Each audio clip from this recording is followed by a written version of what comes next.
Bax burada deyiblər. Oğru elə bağırdı, doğrunun bağrı yarıldı. Rusiya öz əli ilə mümkün bütün qapıları bağlamaqda israrlıdır. Məni uzandırdılar yerə. Bu dediklərim sizə hansısa bir filmi xatırlada bilər. Amma bunlar bir neçə gün əvvəl bizim millətin başına gəlib.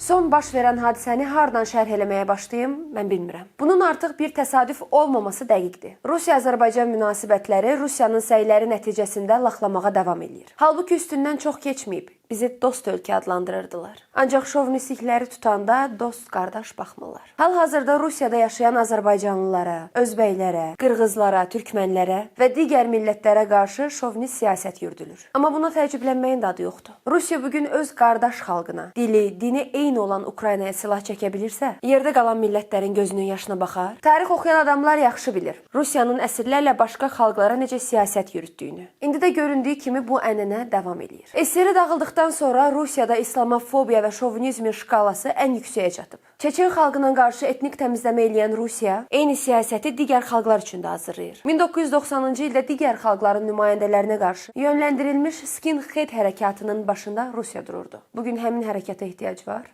Yox. Skinheadləri artıq Rusiyanın hüquq mühafizə orqanları əvəz eləyir. Bəlkə də indi elə həmin skinheadlərdir ki, saçlarını uzadıb forma geyiniblər və bütün qəddarlıqları açıq formada həyata keçirirlər. Elə bunlar humanizmdən dəm vuran Rusiyadır. Gör təhdid dili ilə danışsalar nələr olar. Burada olan insanlığı olur. Bugünün gündəmi bizimlə paralel həm də Rus xalqının faciəsidir. Bu hadisələrin fonunda qızışdırıcı yeri Rus Pravoslav kilsəsi tutur. İdeoloji təxribatları əsaslandırır. Hüquq mühafizə orqanlarının etdiyi qanunsuzluğa haqq qazandırır. Yekaterinburqda Azərbaycanlılara qarşı olan qəddarlığı tam necə izah edeyim mən bilmirəm. Rusiya etno təmizləmək üçün zəmin yaradır desəm, bu da az olar. 20 yanvar hadisələrindən gərək başlayıb danışım. Xocaldakı qətliamda iştirak edən 366-cı alaydan danışım. Danışmağa o qədər şey var ki. Dekabrda vurulan təyyarəmizin ağrısı, acısı hələ də keçməyib. Yəni bunların hamısı təsadüfdür. Bir neçə gün əvvəl Yekaterinburqda hüquq mühafizə orqanları Azərbaycanlıların yaşadığı evə basqın ediblər. Basqın necə şiddətli olubsa, 5 nəfər Azərbaycanlı ölüb.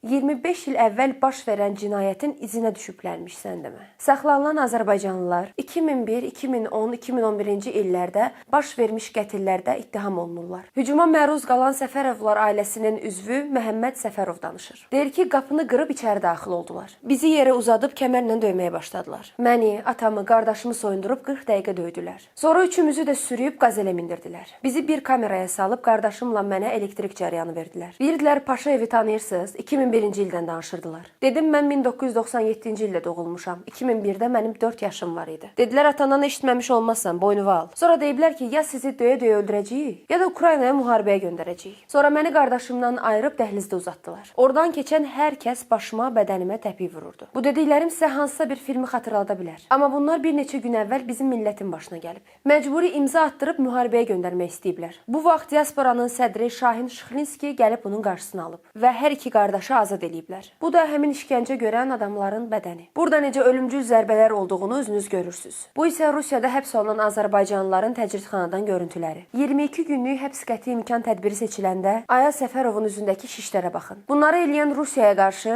Azərbaycanın mümkün bütün səfərləri ləğv olub. Söhbət dövlətin rəsmi səfərlərindən gedir. Rusiyanın dövlət xətti ilə Azərbaycanda keçirilməsi nəzərdə tutulan mədəniyyət tədbirləri, o cümlədən konsertlər, festivallar, tamaşalar, sərgilər, bir sözlə hər şey ləğv olunur. Dreamfest 2025-də çıxış eləyəcək bütün rus sənətçilər uzaqlaşdırılıb. Bir dənə Rus sektor qalıb ölkədə. Belə getsə onu da yığışdıracaqlar. Rusiya öz əli ilə mümkün bütün qapıları bağlamaqda israrlıdır. Ukrayna ilə müharibədə bütün Avropa ilə əlaqəsini itirdi. Bütün məşhur brend markalar Rusiyanı tərk elədi. PlayStation-dan tutmuş Mercedes-ə kimi. Apple, McDonald's heç biri bu dəqiqə Rusiyada fəaliyyət göstərmir. Bunun fonunda Rusiyaya qapısı açıq olan ölkələrdən biri də bizik. Rusiya deyir ki, yox, onu da bağlayın. Mən insanın xarakiri elədiyini filmlərdə görmüşdüm. Bunlar onu dövlət olaraq eləyirlər. İndi də rəsmi Kreml deyib ki, biz Bakı ilə münasibətlərin yaxşı olmasının tərəfdarıyıq. Onların belə reaksiyası bizi üzür. Bax burada deyiblər. Oğru elə bağırdı, doğrunun bağrı yarıldı.